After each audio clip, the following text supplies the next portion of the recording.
প্রিয় দর্শক, আপনারা জানেন এই মুহূর্তে যদি যে কাউকে জিজ্ঞাসা করা হয় যে বাংলাদেশের বৃহত্তম রাজনৈতিক দল কোনটি, আমার ধারণা বেশিরভাগ লোকই বলবেন বাংলাদেশ জাতীয়তাবাদী দল বা বিএনপির কথা। যেহেতু আওয়ামী লীগ এই মুহূর্তে মাঠে নাই, কাজেই তাদের বলতে খুব একটা চিন্তা করতে হবে না। অথচ যদি এটা বলা হয় যে এই মুহূর্তে দেশের রাজনীতিটা নিয়ন্ত্রণ করছে কারা, কারা বিভিন্ন সময় অ্যাক্টিভ অবস্থানে আছেন, কারা বিভিন্ন ইস্যুর জন্ম দিচ্ছেন, কারা বিভিন্ন ইস্যু নিয়ে আলোচনা করতে বাধ্য করছেন, মানুষকে চিন্তা করতে বাধ্য করছেন, তখন কিন্তু অত সহজে কেউ বিএনপির নাম বলবে না। বরঞ্চ তারা বলবে জামাতে ইসলামের কথা। এই জামাতে ইসলাম প্রতিদিন নিত্য নতুন এক একটা ইস্যু নিয়ে মাঠে আসছেন। যেমন আজকে জামাত তাদের কিন্তু একটা মহাসমাবেশ ডেকেছেন। আমার ধারণা বিএনপি অপেক্ষা করছে যে এই মহাসমাবেশে জামাত কী কী দাবি তোলে এবং সেই দাবিকে তারা কীভাবে হ্যান্ডেল করবে এটা নিয়ে তারা চিন্তা করছে। তার মানে রাজনীতিতে স্টেপগুলো নিয়ে আসছে জামাত ইসলাম, বিএনপি সেটাকে হ্যান্ডেল করছে, ট্যাকেল করার চেষ্টা করছে। তো এই যে অবস্থানটা, এই অবস্থানটা কেন? এত বড় দল, এত বড় জনসমর্থন নেওয়া সত্ত্বেও বিএনপি কেন অফেন্সিভ না খেলে ডিফেন্সিভ খেলছে? এই প্রশ্নটা কিন্তু অনেকেই করছে। এই প্রশ্নের জবাবটা আমরা আজকে খোঁজার চেষ্টা করব এবং এই জবাবের জন্য আমাদের সঙ্গে আলোচনায় আজকে রয়েছেন সিনিয়র সাংবাদিক জনাব মাহবুব কামাল। জনাব মাহবুব কামাল, আপনাকে আমাদের অনুষ্ঠানে স্বাগত জানাচ্ছি। মাহবুব ভাই, আপনি দেখেছেন আমি যে প্রশ্নটা করেছি আসলে কি আপনার কাছে কি মনে হয় যে বিএনপি একটু ডিফেন্সিভ খেলছে? এবং যদি তাই হয় তাহলে বিএনপি কেন এমন করছে? না, বিএনপি তো ধরেন যে মূল নেতাই তো নাই দেশে, বিএনপি রাজনীতিটা করবে কীভাবে? মূল নেতা থাকবে না, তাদের চেয়ারপারসন আছেন, উনি 3টা আসনে নির্বাচন করবেন বলে ঘোষণাও দিয়েছেন। না, উনি তো ধরেন physically not that much fit. হ্যাঁ, উনি ধরেন একটা ঐক্য যার বিএনপির ঐক্যের একটা প্রতীক হিসাবে উনি আছেন। হ্যাঁ, কিন্তু অ্যাকচুয়ালি তো দলকে নেতৃত্ব দিচ্ছে লন্ডনে বসে তারেক রহমান। এটা তো আমরা দেখতেছি নানা রকম অনলাইন ইসে। তো উনি তো মূল নেতা, হ্যাঁ, ডিফ্যাক্টো উনি, তাই না? তো এখন উনি তো দেশে নাই। তো উনি যদি দেশে না থাকে তাহলে উনি কিভাবে ওনার প্রতিপক্ষকে মোকাবেলা করবেন? আমি তো এটা বুঝি না। বাট উনি তো বিদেশে থেকেও প্রতিনিয়ত তো যোগাযোগ মেনটেন করতেছেন, বিভিন্ন সঙ্গে কথা বলছেন এবং সেটা পাবলিক মিটিংয়ে উনি কিন্তু অংশ নিচ্ছেন, ভার্চুয়ালি নিচ্ছেন। তো সেটাকে কি আপনি আপনি কম মনে করছেন? না, দ্যাট ইজ নট এনাফ। যেমন ধরেন আমি বলি, 70-তে আওয়ামী লীগ কেন এই বিপুল সংখ্যাগরিষ্ঠতা পেয়েছিল? কারণ বঙ্গবন্ধু শেখ মুজিবুর রহমান সারা পূর্ব পাকিস্তানের আনাচে কানাচে মিটিং করে বেরিয়েছেন, আপনি নিশ্চয়ই জানেন। জি। তো ওখান থেকে মানুষের ওপিনিয়ন নিয়েছেন ইত্যাদি। তারপরে ধরেন যে জিয়াউর রহমান কেন এত পপুলার? উনি প্রথম এটা বের করলেন যে মানুষের সাথে মিশতে হবে এবং প্রত্যন্ত অঞ্চলে যেতে হবে, যেটাকে পরবর্তীকালে এরশাদ ফলো করছেন। আপনি যদি দেশের মানুষের পাশে দাঁড়াতে না পারেন, সাধারণ আপনি কর্মী সভায় বক্তৃতা দেন, তাতে কী হলো? ইট লিটল ম্যাটার্স। আপনাকে জনসভায় বক্তৃতা দিতে হবে, আপনাকে সারা বাংলাদেশ চষে বেড়াতে হবে, যেটা করছে জিয়া, করছে এরশাদ, করছে পরবর্তীকালে হাসিনা, করছে খালেদা, করছে, তাই না? তো তারেক রহমান তো সেটা পারতেছেন না। উনি অনলাইনে একটা কর্মী সভায় বক্তৃতা দিলেন বা একটা অডিয়েন্সে বক্তৃতা, ইট ইজ নট এনাফ, তাই না? আর ওনার তো ফিজিক্যাল প্রেজেন্সটা খুব দরকার, তো উনি তো নাই। তো এটা তো লেভেল প্লেইং হলো না। আপনি জামাতের নেতৃত্ব দিচ্ছেন ডক্টর শফিকুর রহমান, এনসিপির নেতৃত্ব দিচ্ছেন ধরেন যে নাহিদ ইসলাম থেকে শুরু করে আর যারা আছে। তো বিএনপির কে নেতৃত্ব দিচ্ছে? Mirza Fakhrul Islam is not capable enough to lead. আপনি কিন্তু একটা ভালো কথা বলছেন যে জামাতের নেতৃত্ব দিচ্ছেন ডক্টর শফিকুর রহমান। দেখেন, উনি একটা জনসভায় বক্তৃতা দিতে যে অসুস্থ হয়ে পড়ে গেলেন, তবু কিন্তু বক্তৃতা দিলেন। হ্যাঁ, এবং ওনার এই যে অবস্থানটা, শারীরিক অবস্থানটা এবং ফিজিক্যালি ওনার যে জনগণের সামনাসামনি থাকার যে আকাঙ্ক্ষাটা, এটাও কিন্তু মানুষের মনে এক ধরনের প্রভাব। হ্যাঁ, পড়বে না, অবশ্যই পড়বে। আর তাছাড়া মানে তারেক রহমান তো মাছ ইয়াঙ্গার দেন শফিকুর রহমান, না? তার এনার্জি আছে, তার ইয়ে আছে, মানে জিল আছে, হ্যাঁ। তো উনি তো আসলে একটা অন্যরকম চেহারা হয়ে যেত বাংলাদেশের, কিন্তু না, উনি তো আসতেছেন না। কেন উনি কি আসতেছেন না, না আসতে পারতেছেন না? এইটা, হ্যাঁ, দিস ইজ ইন্টারেস্টিং কোশ্চেন। দেখেন, আমি দুইটা আগে বিশ্ববিখ্যাত নাটকের একটু প্রসঙ্গটি তারপরে আসতেছি। একটা নাটক হচ্ছে স্যামুয়েল ব্যাকেটের ওয়েটিং ফর গোদো, আপনি নিশ্চয়ই শুনছেন। জি, জি। স্যামুয়েল ব্যাকেট খুব বিখ্যাত নাটক। তো ওখানে দুইটা ক্যারেক্টার আছে, তারা ওই গোদোর জন্য অপেক্ষা করে, হ্যাঁ, যে উনি আসবেন, উনি এসে তাদের পরিত্রাণ করবেন, ত্রাণ করবেন ইত্যাদি। গোদো প্রমিস করে যে হ্যাঁ আগামীকাল আসবো ইত্যাদি, কিন্তু গোদো আর আসে না। এটা একটা ইটারনাল হয়ে যাচ্ছে, যে ওয়েটিং ফর গোদো, এটা চলতেই থাকতেছে। তো তারেক মানে রহমানের আপনি দর্শকের জন্য একটু ব্যাখ্যা করে বলেন গোদোটা কি আসলে? গোদোটা হচ্ছে একটা ক্যারেক্টার, এটা নাটকের একটা ক্যারেক্টার। জি।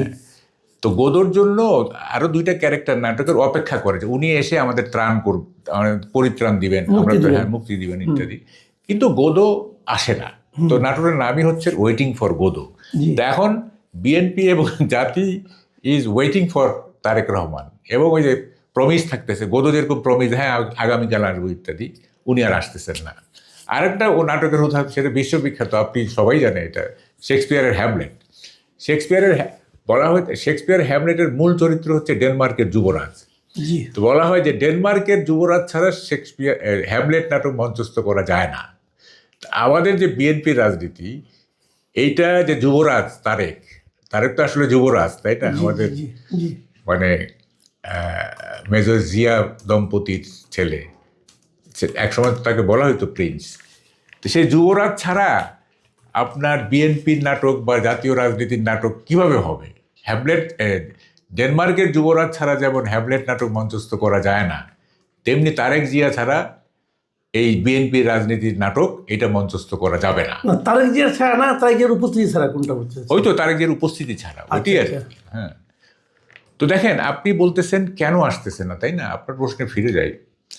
সেটা হচ্ছে, এটা না $1,000,000 প্যারাডক্স। এইটার কোনো, মানে আপনি কোনো ব্যাখ্যা খুঁজে পাবেন না। হ্যাঁ, ব্যাখ্যা খুঁজে পাবেন ইন দ্য সেন্স, যেমন ধরেন 16 বছর বিএনপি মানে ফ্যাসিবাদ বিরোধী বলেন, স্বৈরাচার বিরোধী বলেন, আন্দোলন করলো, না? তারপরে এটার বিজয় হলো, সেই দলের নেতা আপনার সেলিব্রেশনে যোগ দিতে পারলো না। এটা একটা অস্বাভাবিক ব্যাপার না, তাই না? হ্যাঁ, আপনি এখন বলবেন যে ওনার বিরুদ্ধে মামলা ছিল ইত্যাদি, এইসব মামলা ছিল, জঙ্গিরা বের হয়ে যায় নাই, কনভিক্টরা বের হয়ে যায় নাই, কে না বের হয়ে গেছে? হ্যাঁ, আর ওনার তো মামলা, উনি তো দেশে আসবেন, অনুকূল পরিবেশ, সেই অনুকূল পরিবেশে উনি মামলাগুলো জামিন নেবেন, একই সাথে জামিন নিয়ে উনি দলকে নেতৃত্ব দিবেন, এটি সব কে বাধা দিত তাকে? বাধা দিতে, জঙ্গিরা যদি বের হয়ে যেতে পারে, কনভিক্টরা যদি বের হয়ে যেতে পারে, তাই না? তাহলে উনি তো একটা বড় দলের নেতা, এবং ওনার বিরুদ্ধে মামলাগুলো তো বলা হচ্ছে যে ষড়যন্ত্রমূলক। হ্যাঁ, এবং উনি তো 24-এ গ্রেনেড অ্যাটাকের মামলা থেকে তো রেহাই পেলেন, তাই না? তো ফলে ওরকম একটা অবস্থায় উনি এসে মামলা জামিন নিয়ে উনি দলকে পরিচালনা কিন্তু আসলেন না। এবং তখন আমি 11 তারিখ পর্যন্ত ওয়েট করছি, আচ্ছা কী ব্যাপার। 12 তারিখের দিকে আমি বুঝে গেলাম যে এটা একটা -2 থিওরি। মানে গত বছরের 12 আগস্ট। হ্যাঁ, আমি বুঝে গেলাম এটা ক্লিয়ার। এবং কিছুদিন পরে আপনার খালেদ মহিউদ্দিনের শোয়ে আমি স্ট্রেট বলে দিলাম, এই যে -2 theory, Tarique Zia is not coming. আমার সাথে দুদু ছিলেন, শামসুজ্জামান দুদু, উনি একটু গাইগুই করতেছিলেন। আমি বললাম, দেখেন, আমি আমি ড্যাম শিওর, কারণ আমি বাংলাদেশের রাজনীতিতে মোটামুটি বুঝি, Tarique Rahman is not coming. দেখেন, এখনও আসতেছে না কিন্তু। তো এই যে আমি বললাম যে তখন, এবং এইটা কী কারণ, এটা আমি কতগুলো প্রবেবল কারণ আমি হয়তো ডিটেক্ট করতে পারছি। হ্যাঁ, জানি না এগুলো ঠিক কিনা। যেমন ধরেন, একটা হলো যে তারেক রহমানকে 111-এর সময় যে টর্চার করা হয়েছিল, তখন ধরেন যে মানে জুনিয়র লেভেলের ওরা করছিল, ধরেন ক্যাপ্টেন, মেজর, হ্যাঁ, তো হয়তো তারা এখন ব্রিগেডিয়ার জেনারেল, মেজর জেনারেল, হয়তো তারেক রহমান ভাবতেছেন যে আমি দেশে গেলে কোন বিপদে পড়ি, হ্যাঁ, এরা তো আমার শত্রু।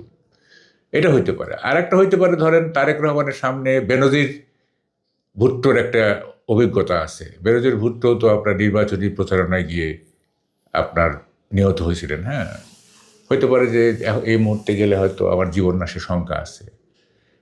তো আরেকটা হলো যে সরকারই আসতে দিচ্ছে না। তিনটার যে কোনো একটা হবে, এছাড়া বাইরের কোনো যুক্তি দেখছি না। এখন প্রথম কথা হলো যে উনি বেনজির ভুট্টোর উদাহরণ বা সিকিউরিটির প্রশ্নে উনি আসবেন না, এটা হইতে পারে না। মানে নেতা হচ্ছে যিনি জীবনের ঝুঁকি নিয়ে জনগণের কথা বলেন, এটা আমরা সবসময় দেখছি।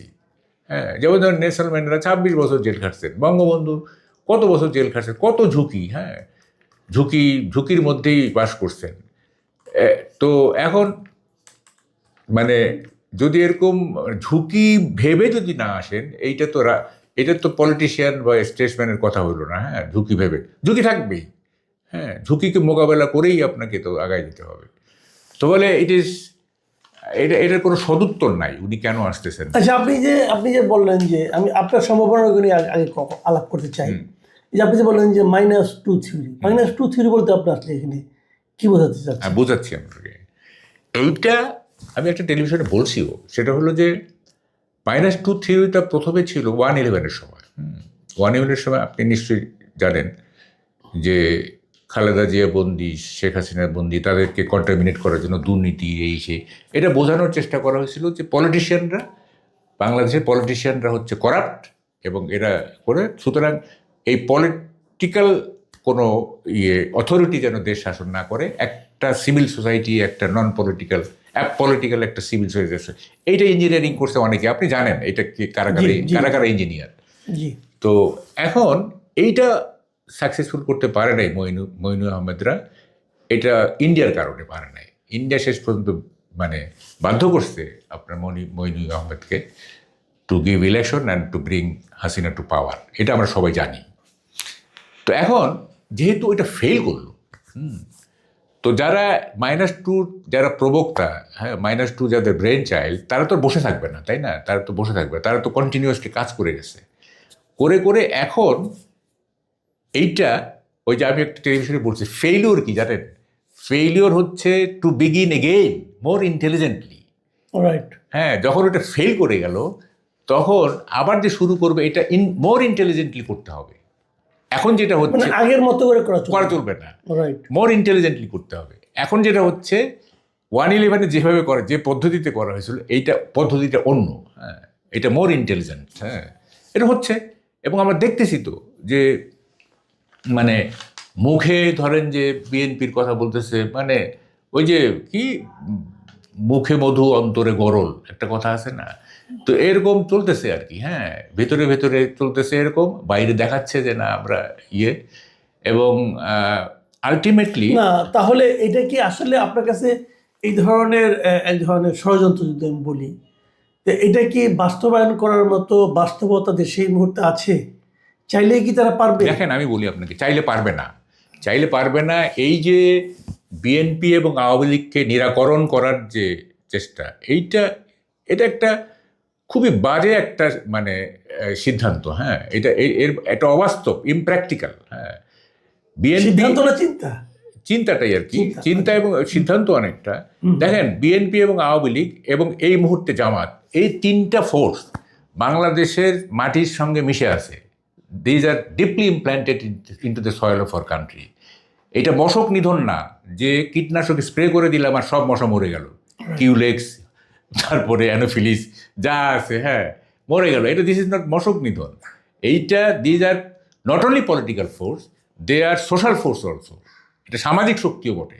জি, হ্যাঁ, এইটা দীর্ঘদিনের যে এটা রাজনৈতিক চর্চা, এইটা একটা রাজনীতির বাইরেও একটা সামাজিক শক্তি হিসেবে গড়ে উঠছে এগুলি। হ্যাঁ, এগুলি ধ্বংস করা সোজা না। হ্যাঁ, এগুলির চেষ্টা হচ্ছে, মানে প্রায় চেষ্টা, যেমন আপনার যে গত রেজিম বিএনপিকে নিরাকরণ করতে চাইছে, জামাতকে নিরাকরণ করতে চাইছে, পারে না, এটা পারবে না, এটা অ্যাবসার্ড। হ্যাঁ, না, এই বর্তমান সরকার যে এই ধরনের একটা নিরাকরণ মানে প্রক্রিয়ার সঙ্গে জড়িত, অথবা এই ধরনের নিরাকরণ প্রচেষ্টাকে কোনোভাবে সাপোর্ট দিচ্ছে, তার কোনো নমুনা কি আপনি দেখতে পাচ্ছেন? এই যে -2 থিওরি, জি, কেন, অসংখ্য নমুনা আছে, অসংখ্য নমুনা। আপনার একেবারে ব্রড বেসড যেগুলি, এক নম্বর হচ্ছে যে তারেক রহমানকে আসতে দিচ্ছে না, এটা ব্রড বেসড। হ্যাঁ, তাই না? আরেকটা হচ্ছে ধরেন যে আসতে দিচ্ছে না, এটা আপনি কিসের উপর ভিত্তি করে বলছেন? তাহলে কেন কি আছে নাকি আপনার চিন্তা?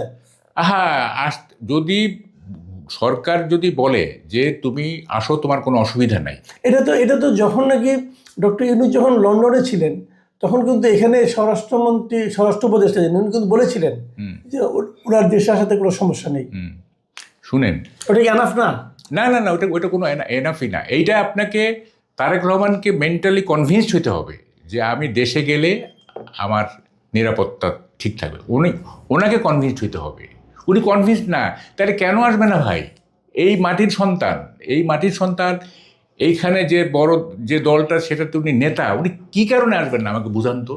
এটা তো একটা প্রবেবল কারণ থাকতে হবে, যে এই কারণে একটা যুক্তিগ্রাহ্য কারণ থাকতে হবে তো। হ্যাঁ, আচ্ছা, আপনার কি মনে হয় না যে সম্ভাব্য যে কারণটা আছে, যে কারণটা থাকবে, কারণ তো নিশ্চয়ই একটা আছে, এই কারণটার কথা তিনি নিজে অথবা তার দল এটা যদি প্রকাশ করত যে এই কারণে আসতে পারছি না, তাহলে সেটা কি এই সরকারের উপর আরেকটা বাড়তি চাপ হতো না? শুনেন, বিএনপি রাজনীতিটা আপনি দেখতেছেন না? বিএনপি রাজনীতিটা আপনি দেখতেছেন, এটা কোনো রাজনীতি? এরকম ইনকনসিস্টেন্ট এবং এরকম মানে ইরাটিক, সকাল বিকাল, ওই যে বলেন না যে এই যে মানে সকালে এক কথা, বিকালে এক কথা। এবং আমরা তো দেখতেছি যে বিএনপির সাইকোলজিটা হচ্ছে কোনো রকমে একটা যেভাবে হোক একটা করে নির্বাচন করে ফেলতে পারলেই তো ক্ষমতায়। হ্যাঁ, সুতরাং সরকারকে অ্যান্টাগনাইজ করা যাবে না, সরকারকে গুড়ি মেরে রাখো। আপনি আজ পর্যন্ত দেখছেন সরকার এই নোট অফ ডিসেন্টটা বাদ দিলে, মানে এই যে জুলাই সনদটা বাদ দিলে, এর আগে মানে ডক্টর ইউনূস অখুশি হতে পারে এরকম একটা কথা বলছে বিএনপি? একটা। এমনকি আপনারা তাদের ইঞ্জিনিয়ার ইশরাকের একটা লজিক্যাল মুভমেন্ট থামাই দিছে। দেখেন, মানে খুবই ইন্টারেস্টিং না এটা? আপনি এখন যেহেতু বুঝে গেছে, এখন কিন্তু বিএনপি বুঝে গেছে যে কেস খারাপ, মানে মানে মানে এরা তাদের এই গভর্নমেন্ট তাদেরকে নিয়ে খেলতেছে। সুতরাং এখন একটু হার্ড লাইন নিচ্ছে। এর আগে দেখেন ইউনূস সাহেব অখুশি হইতে পারে, একটা কথাও বলেন নাই, এবং আনকন্ডিশনাল কোনো রাজনৈতিক দল সরকারকে সাপোর্ট দিতে পারে, কিন্তু এটা কি কখনো আনকন্ডিশনাল হইতে পারে? কখনো হয়েছে এটা in the history? Unconditional support দিয়ে গেছে না, একবার হয়েছিল 111-এর সময় আওয়ামী লীগ গভর্নমেন্ট 111 গভর্নমেন্টকে আনকন্ডিশনাল সাপোর্ট দিয়েছিল। আচ্ছা, ওইটা তো ক্ষমতায় যাওয়ার জন্য। শুনে একই জিনিস। আচ্ছা, এখন দেখেন এই যে করলো না, এটা করে করে এখন বুঝলো। আমি তো বলছি যে এই যে লন্ডন সফরের সময় আসলো মির্জা ফখরুল বললেন যে পুরো জাতি আজ আনন্দিত। আমি বললাম যে আমি পোস্ট দিলাম যে আনন্দিত না, তারেক রহমানকে এক বেচা দেওয়া হইলো, আরও মানে 7 বেচার মধ্যে 1 বেচা দেওয়া হইলো। তো দেখেন তাই হইলো। এখন এই জিনিসগুলো যদি না বুঝে, এই জিনিসগুলো না, একটা যে মিশন, এটা কিন্তু আপনি ঠিক বলছেন। আসলে আমার কাছে মনে হয় বিএনপি রাজনীতি কি, এটা কি আসলে স্বভাবজাত অপরিপক্কতা, নাকি আপনার তাকে সাপোর্ট যে আমি করছি বোঝানোর জন্য এক ধরনের মেকি মানে আচরণ করতে, যে অপরিপক্ক আচরণ করছে? আমি আপনাকে এক্সাম্পল দিয়ে বলি। আপনি দেখেন কিছুদিন আগেই যুক্তরাষ্ট্রে সফরকালে এই মির্জা ফখরুল ইসলাম আলমগীর উনি কিন্তু বললেন যে উনি ডক্টর ইউনূসের মধ্যে জিয়াউর রহমানের প্রতিচ্ছবি দেখতে পাচ্ছেন। তো এটা তো এক ধরনের মানে তেল দেওয়া না? শুনেন, এইটা হলো কি, আমি বলি ফখরুলের ব্যাপারটা না আমি অত হিসাবে করি না, আমার কাছে মনে হচ্ছে he is a little bit patient of dementia. আমার কাছে মনে হচ্ছে, কারণ ওনার মানে বয়স হয়ে গেছে তো, এবং নানাভাবে ওনার এক ধরনের মানে মানসিক যে মানে যেটাকে বলে ভারসাম্য, সেইটা একটু নষ্ট হয়ে গেছে। এটা তার দোষ না, এটা হয়তো বয়সের কারণে। কারণ এই কথা উনি বলতে পারেন না, কোনোভাবেই এটা বলতে পারেন না যে ইউনূসের মধ্যে জিয়ার পলিটিক্যালি এটা বলা উচিত, পলিটিক্যাল পার্টির মহাসচিব হিসেবে কোনোভাবেই বলতে পারেন না। এবং দেখেন ওনার কথা সেদিন বললেন যে নিজামীদের ফাঁসি দেওয়া অন্যায়ভাবে ফাঁসি দেওয়া হয়েছে, আবার এখন বলতেছেন যে কি স্বাধীনতা বিরোধীদের প্রতিরোধ করতে হবে। দেখেন এই যে এইটা হয়েছে কি, এটা ভারসাম্যহীন হয়ে পড়ছেন উনি মানসিকভাবে। তো এটা বলা যাবে না, কারণ উনি একজন রোগী, এটা বলা যাবে না, তাহলে আমাকে আবার মামলার মধ্যে ফেলে দিবে। যাই হোক, এখন কথাটা হচ্ছে যে আপনি যিনি কি বলতেছিলেন যে ওই মানে ওনারা মানে ওনাকে সাপোর্ট করতে যে দলীয়ভাবে কি ক্ষতিগ্রস্ত হচ্ছেন কিনা? হচ্ছে। মানে যেটা আমি বলতেছিলাম, অ্যাকচুয়ালি কিন্তু এই যে বিএনপির যে আপোষকামী রাজনীতি, এটার কিন্তু পেছনের বড় কারণটা অনেকে বুঝতে পারে না। সেটা হলো এটা আমি কিছুটা ফিল করি। সেটা হচ্ছে বিএনপি আসলে ভয় পায় অস্ত্রের। ঠিক আছে, আপনি একটু খেয়াল করেন যে 460টা থানা লুট হয়েছে, এই অস্ত্রগুলি কোথায়? এক। 2 নম্বর হচ্ছে আসিফ মাহমুদ ভুঁইয়া বলছিলেন যে যদি 5 তারিখে পতন না হয় হাসিনার, আমরা সশস্ত্র সংগ্রামের ডাক দিতাম। তাহলে আগে থেকে অস্ত্র ছিল। তো ওই অস্ত্র প্লাস এই যে থানা লুটের যে অস্ত্র এক হয়েছে। তারপরে হচ্ছে শোনা যায় যে পাকিস্তান থেকে অস্ত্র আসছে ইত্যাদি। এখন বিএনপি ভয়, মানে বিএনপি কেন মানে পল্টন, নয়া পল্টনে লাখ লাখ মানে জনসভা করে, লাখ লাখ মানে জনসভা করে বলবে না যে কবে নির্বাচন দিবেন, তারিখটা ঘোষণা করেন, তা না হইলে আসি আমরা, এটা বললো না। কারণটা হচ্ছে যে ভয় পাইলো যে একটা যদি কনফ্রন্টেশনে যায় তাহলে একটা সংঘাত হয়ে যাবে, রক্তপাত হবে, এবং মানে জিনিসটা অস্বাভাবিক হয়ে গেলে তখন আর নির্বাচনের ব্যাপারটা পিছিয়ে যাবে। অ্যাকচুয়ালি পিছিয়ে যাবে না, যদি বিষয়টা অস্বাভাবিক হয়ে যায় তখন কিন্তু পিছিয়ে যাওয়ার জন্য বিএনপিকে দায়ী করা হবে। Right, exactly. এটা দুইটা কারণে। তো ফলে বিএনপি ওই এটা কিন্তু অনেকে বুঝতেছে না, যে ভয় পায় যে বিএনপি, হ্যাঁ, যে সিচুয়েশনটা কি বলে জটিল হয়ে যাবে। তো এটা একটা বড় কারণ, যে কারণে এখন কি আপনার কি মনে হয় উনি মানে ওনার দল থেকে কি একটা ব্যাখ্যা দেওয়া উচিত কেন? কারণ একটা জিনিস হলো কি, শুনেন, এই যে আপনি এত ব্যাখ্যা করলেন, সাধারণ মানুষ যারা বিএনপিকে ভোট দিতে চায় অথবা ভোট দিবে, বিএনপির তো প্রচুর সমর্থক আছে সারা দেশে, প্রত্যন্ত অঞ্চলে আছে, তারা রাজনীতির এত জটিল মার পেঁচে হয়তো বোঝে না, তো তারা কিন্তু এই অভাবটা বোধ করে এবং তারা কিন্তু জানতে চায় যে উনি কেন আসছেন না। যদি ওনারা জানিয়ে দেন তাহলে যে কারণে আসছেন না, যাদের কারণে আসছেন না, তাদের উপর কিন্তু একটা প্রেশার পড়ে। হ্যাঁ, তো সেই কাজটা বিএনপি করছে না। ওই তো বললাম, বিএনপি তো ভয় পায়। হ্যাঁ, এটা তাহলে একটা ভীতু দলকে আমরা রাষ্ট্র ক্ষমতায় আনবো। হ্যাঁ, সেটি তো প্রশ্ন তো সেখানেই।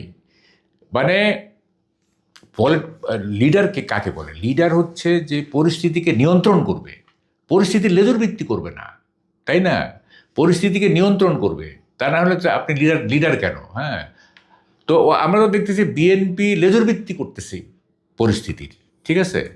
ফলে এইটা হলো না। দেখেন, আজকে যদি তারেক রহমান দেশে থাকতো, আমি একটা ছোট উদাহরণ দিই, তাইলে এই যে বিএনপির যে অভ্যন্তরীণ কোন্দলগুলি, এই যে ধরেন যে নমিনেশন নিয়ে যে মারামারি হচ্ছে বিভিন্ন জায়গায় ইত্যাদি, এগুলি কিন্তু কমতো অনেক, তাই না?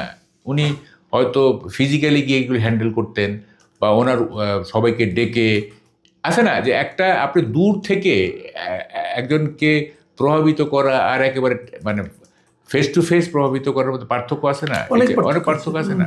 তো এই জিনিসগুলি তো অনেক কমে যাইতো, তাই না? আর কি বলে যে হয়তো রাজনীতিটাও একটা অন্য রকমের মাত্রা পাইতো। হ্যাঁ, কিন্তু যতদিন এভাবে চলতে থাকবে ততদিন, আমি যে শুরুতে যে কথাটা বলেছিলাম, যে আপনার কি মনে হচ্ছে এরকম যে রাজনীতিটা তাদের বিএনপির এই মেরুদণ্ডহীনতা বলেন অথবা লেজুর বৃত্তির করা বলেন, এসব কারণে রাজনীতিটা কি তাহলে এখন জামাতে ইসলামী নানাভাবে নিয়ন্ত্রণ করতেছে? হ্যাঁ, অবশ্যই। দেখেন, বিএনপি সব কুল হারাইছে। যেমন ধরেন মুক্তিযুদ্ধের স্মারকগুলি যখন ভাঙা হলো, তখন বিএনপি যদি নিশ্চুপ ছিল, এই মুক্তিযুদ্ধের পক্ষের যে অংশটা, তাদের একটা বড় অংশকে বিএনপি হারাইছে, ঠিক আছে? কারণ বিএনপি তো অনেক মুক্তিযুদ্ধের পক্ষের শক্তি, বিএনপি সমর্থন আছে না, প্রচুর তো আছে, ওদের দলেও তো অনেক মুক্তিযোদ্ধা আছে। আর যে দলের প্রধানই বিরোধী, যে দলের প্রধানই একটা সেক্টর কমান্ডার, তো সেই দলে তো মুক্তিযোদ্ধারা এমনি থাকবে না। তাহলে ওই পক্ষটাকে হারাইলো কেন? যেমন আমি পার্সোনালি, আমি তো চাইছিলাম যে বিএনপি আমার একটা আশ্রয়স্থল হোক। আমি তো I am no longer a BNP voter, straight cut. আমি 6 মাস পর্যন্ত বলছি যে দেখেন, জিয়াউর রহমান যেহেতু বিএনপির প্রতিষ্ঠাতা, এখানে মুক্তিযুদ্ধের একটা ফ্লেভার পাই আমি। আর যেহেতু বিএনপি মডারেট ইসলাম ধারণ করে, জঙ্গি ইসলাম না, সুতরাং এই দুইটার মিক্সচারে আমরা একটা আগায় যেতে পারি। আমার এই আকাঙ্ক্ষাকে 1 পয়সা মূল্য দেয় নাই বিএনপি, ঠিক আছে? তো আমাকে হারাইছে, তো এরকম প্রচুর লোককে হারাইছে সে। এইদিকে একটা হারাইলো, তারপর ধরে যে এইসব দোদুল্যমানতা করে টোরে, হ্যাঁ, ইভেন তাদের ওয়ার্কারদের তো হারাচ্ছে সে। ওয়ার্কাররাও তো বলতেছে যে এরকম এত আপোষকামী কেন রাজনীতি? হ্যাঁ, অনেক কর্মীও তো এগুলো বলতেছে, তাই না? তো ফলে এইটা হারাচ্ছে। এখন জামাত আপনার এই যে বিএনপির যে আপনার দুর্বলতা, উইকনেস, এইটা ক্যাশ করতেছে জামাত, এবং এইটা দেন মানে কত রকমভাবে বিএনপি পিছাইছে। এই যে চাঁদাবাজি, হ্যাঁ, জামাত কিন্তু, আমি জানি না জামাত কীভাবে চাঁদাবাজি করছে কিনা, I am not sure about it, কিন্তু বিএনপি যে চাঁদাবাজি করছে ব্যাপকভাবে, দখলবাজি করছে, এটা ব্যাপকভাবে, এটা জেনারেল নলেজ, এটা কোনো তত্ত্ব কথা না, হ্যাঁ, এটা জেনারেল, এর জন্য গবেষণা এটা জেনারেল নলেজ, তাই না? তারপরে ধরেন যে এই যে কি বলে যে মানে গণহারে মামলা দিছে বিএনপি, হ্যাঁ, এটা কোনোদিন হয়তো ভোট দিছে নৌকা মার্কায়, তার বিরুদ্ধে মামলা দিছে, হ্যাঁ, এই যে এত লোককে খেপায় তুলছে, হ্যাঁ, এত লোককে খেপায় তুলছে, তারপরে মুক্তিযুদ্ধের পক্ষের শক্তিকে খেপায় তুলছে, সব কিছু মিলায় বিএনপি রাজনীতিটা একেবারেই দুর্বল হয়ে পড়েছে। এবং ওইটার কি বলে যে বাই ডিফল্ট, হ্যাঁ, ইনডাইরেক্ট বেনিফিশিয়ারি হয়ে গেছে জামাত, হ্যাঁ, ইনডাইরেক্ট বেনিফিশিয়ারি। এবং দেখবেন জামাতের তো, আমি তো বলি জামাত যদি সেইভাবে পলিটিক্সটা করতে পারে, হ্যাঁ, মানে দেখেন জামাতের রাজনীতি কিন্তু অনেক শিফট আসছে, আপনি খেয়াল করছেন কিনা, অনেক শিফট হয়েছে কিন্তু। যেমন মানে কতগুলি বলতেছে যে যা এমপিরা আমরা সুযোগ সুবিধা নিব না, ঠিক আছে, তারপরে নারীরা 5 ঘন্টা কাজ, তারপরে ধর মুক্তিযুদ্ধের ব্যাপারেও তাদের এক ধরনের শিফট হয়েছে কিন্তু, হ্যাঁ। এবং জামাত যে কৌশল নিছে, আমার তো মনে হয় যে মানে ওই প্রশাসনের সহযোগিতা লাগবে না, জামাত হয়তো এমনিতেই অনেক ভোট পাবে, হ্যাঁ, ঠিক আছে, এটা বোঝা যাচ্ছে আর কি, মানে পলিটিক্সটা জামাত ঠিক মতো করতেছে, বিএনপি করতেছে না। আর হলো যে অনেক ধন্যবাদ। আমার মনে হয় আমরা মোটামুটি বিষয়টা ধারণা পেয়েছি আমার দর্শকরা। কিন্তু এটা আপনি বললেন, আমিও শুনলাম, আমিও অনেক সময় বলে থাকি, তবে সাধারণ মানুষের কাছে কিন্তু এটা একটা বড় প্রশ্ন, যে প্রশ্নটা যেন মাহবুব কামাল তুললেন, যে তারেক রহমানের শারীরিক যে অনুপস্থিতি, এটা এদেশে সাধারণ মানুষের মধ্যে একটা বড় প্রশ্ন, এবং তার যে দল, সেই দলের জন্য একটা বড়, আমি মনে করি যে একটু পিছিয়ে থাকার কারণ হয়ে দাঁড়িয়েছে, এবং ডিফেন্সিভ খেলতে তারা বাধ্য হচ্ছে। কিন্তু অনেক সময় কিন্তু, বিশেষ করে আপনি দেখবেন, আমি নিজে এক সময় দাবা খেলতাম, দাবায় একটা কথা বলা হয়ে থাকে যে attack is the best defence. যখন আপনি ডিফেন্সিভ খেলবেন, তখন আপনাকে কিন্তু আপনার অপোনেন্ট অ্যাটাক করতেই থাকবে। সেটা সবসময় কার্যকর হয় না, বরঞ্চ আপনি যদি তাকে পাল্টা আঘাত করেন, পাল্টা অ্যাটাক করেন, সেটাই অনেক সময় বড় ডিফেন্সিভ হিসেবে কাজ করে। প্রিয় দর্শক, আমরা আশা করব যে বিএনপির পক্ষ থেকে মাঝে মাঝে ডেট শুনি আমরা, অক্টোবর থেকে নভেম্বর, আমরা আশা করব সেটা যেন নভেম্বর থেকে ডিসেম্বর না হয়। আমরা আশা করব বিএনপির প্রধান যে রাজনৈতিক দল, প্রধান রাজনৈতিক দলের প্রধান যিনি নেতা, তাকে যেন আমরা সরাসরি দেখার সুযোগ পাই। আমাদের এই আশা বাস্তবায়িত হোক, এর প্রত্যাশা থাকলো। সবাইকে ধন্যবাদ। আবার কথা হবে। আল্লাহ হাফিজ।